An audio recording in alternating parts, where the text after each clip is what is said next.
In challenge number 29, we will be only using a palette knife. Now you get different kinds of palette knives. This is the most basic one, and you really just need one.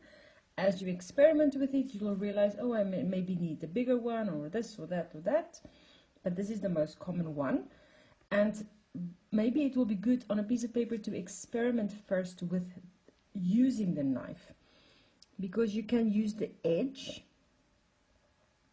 you can use the flat surface to create patterns, you can use the tip. You need to experiment to see what you create by using the different parts of the palette knife. I also like to use what these things you find in hardware stores. They have a broader surface, which make them in some ways easier to use. You cover more areas and they create different effects. I found that you don't need that much technique necessarily when you use the bigger one than the smaller one, but it depends on your surface, on how big the painting is you're doing, and what effect you're trying to create.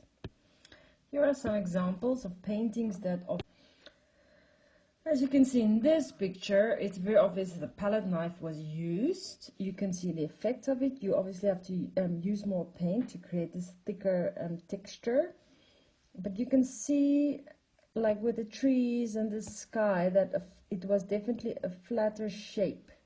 So it's kind of like the palette knife was used, and it was more the bottom of it to create this flat texture, while the water and maybe part of the land here was more the edge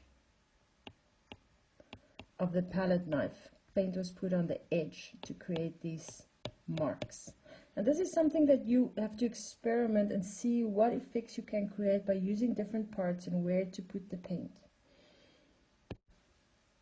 So start off by just experimenting and see the different effects and how you, when you scrape, because scraping is a big part of using the palette knife as well. It's not just building these thick layers, but also scraping. It's amazing the effects you can get.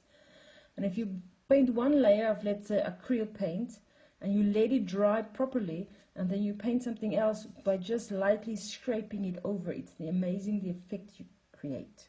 So experiment, and that is your challenge, to paint something using only a palette knife.